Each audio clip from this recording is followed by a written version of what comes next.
কাইলৈ হেকিত সমাপন কৰা হ'ব প্ৰাণৰ শিল্পী জুবিন গাৰ্গক।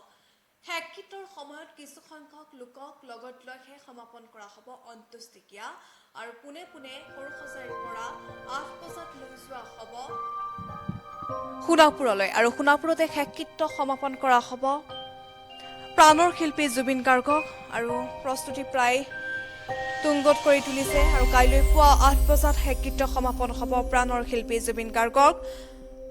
সৰুসজাইৰ পৰা সোণাপুৰলৈ লৈ যোৱা হ'ব জুবিন গাৰ্গৰ নশ্বৰ দেহ। সৰুসজাইত লাখ লাখ গুণমুগ্ধই শেষ শ্ৰদ্ধাঞ্জলি জনাইছে হাৰ্টথ্ৰব জুবিন গাৰ্গক।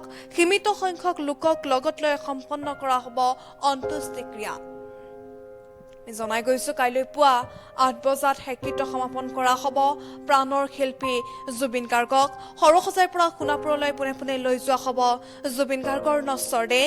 সৰুসজাইত লাখ লাখ গুণমুগ্ধই শেষবাৰৰ বাবে চাইছে, শ্ৰদ্ধাঞ্জলি জ্ঞাপন কৰিছে প্ৰাণৰ শিল্পীগৰাকীক আৰু সীমিত সংখ্যক লোকক লগত লৈহে সম্পন্ন হ'ব অন্ত্যেষ্টিক্ৰিয়া। অন্ত্যেষ্টিক্ৰিয়াৰ সময়ত বহু লোকৰ সমাগম ঘটিব নোৱাৰে আৰু কাইলৈ পুৱা 8 বজাত হেকিত সমাপন কৰা হ'ব প্ৰাণৰ শিল্পী জুবিন গাৰ্গক।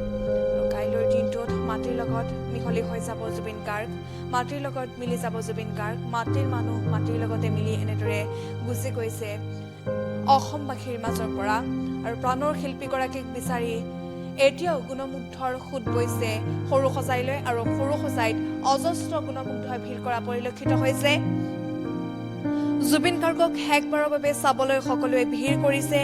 জুবিন গাৰ্গৰ মৃত্যু যেন কোনেও মানি ল'ব পৰা নাই, জুবিন গাৰ্গৰ মৃত্যু যেন কোনেও সহজভাৱে ল'ব পৰা নাই, প্ৰাণৰ শিল্পীগৰাকী যেন নাই সেয়া কোনেও বিশ্বাসেই কৰিব পৰা নাই আৰু শেষবাৰৰ বাবে চাবলৈ প্ৰাণৰ শিল্পীগৰাকীক এনেদৰে সোঁত বোৱা পৰিলক্ষিত হৈছে। আৰু কাইলৈ পুৱা 8 বজাত হেকিত সম্পন্ন কৰা হ'ব প্ৰাণৰ শিল্পী জুবিন গাৰ্গক।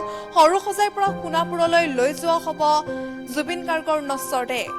সৰুসজাইত লাখ লাখ গুণমুগ্ধই শেষ শ্ৰদ্ধাঞ্জলি জ্ঞাপন কৰিব হাৰ্টথ্ৰবক আৰু সীমিত সংখ্যক লোকক লগত লৈ সমাপন হ'ব অন্ত্যেষ্টিক্ৰিয়া। অন্ত্যেষ্টিক্ৰিয়াৰ সময়ত সীমিত সংখ্যক লোকহে উপস্থিত থাকিব পাৰিব আৰু কাইলৈ পুৱা 8 বজাৰ লগে লগে মাটিৰ লগত মিলি যাব জুবিন গাৰ্গ আৰু জুবিন গাৰ্গক কোনেও দেখা নাপাব। শেষবাৰৰ বাবে প্ৰাণৰ শিল্পীগৰাকীক চাবলৈ এনেদৰে ভিৰ কৰা পৰিলক্ষিত হৈছে সৰুসজাইত আৰু সৰুসজাইত লোকে লোকাৰণ্য হৈ পৰিছে। পুৱাৰ ভাগৰ পৰা সকলোৱে ঢাপলি মেলিছে সৰুসজাইলৈ কেৱল মাত্ৰ প্ৰাণৰ শিল্পী জুবিন গাৰ্গক এবাৰ চাবলৈ আৰু প্ৰাণৰ শিল্পীগৰাকী যেন কোনোদিনে কোনোকালে উভতি নহা বাটেৰে গুচি গ'ল সেয়া বিশ্বাস কৰিব পৰা নাই যদিও এয়াই নিষ্ঠুৰ সত্য আৰু নিষ্ঠুৰ সত্যক মানি ল'বই লাগিব আৰু নিষ্ঠুৰ সত্যক মানি লৈ কাইলৈ পুৱা 8 বজাত হেকিত সমাপন কৰা হ'ব প্ৰাণৰ শিল্পী জুবিন গাৰ্গক আৰু সৰুসজাইৰ পৰা পোনে পোনে সোণাপুৰলৈ লৈ যোৱা হ'ব জুবিন গাৰ্গক। সৰুসজাইত লাখ লাখ গুণমুগ্ধৰ উপস্থিত হৈছে আৰু হাৰ্টথ্ৰবক জনাইছে শেষ শ্ৰদ্ধাঞ্জলি। সীমিত সংখ্যক লোকক লগত লৈ সম্পন্ন কৰা হ'ব জুবিন গাৰ্গৰ অন্ত্যেষ্টিক্ৰিয়া। অন্ত্যেষ্টিক্ৰিয়াৰ সময়ত ভিৰ কৰিব নোৱাৰিব আৰু আজিয়ে শেষবাৰৰ বাবে চাব পাৰিব জুবিন গাৰ্গক। এনেদৰে সোঁত বোৱা পৰিলক্ষিত হৈছে।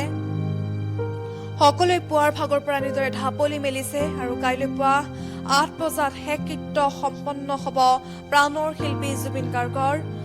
সৰুসজাইৰ পৰা সোণাপুৰলৈ লৈ যোৱা হ'ব জুবিন গাৰ্গৰ নশ্বৰ দেহ।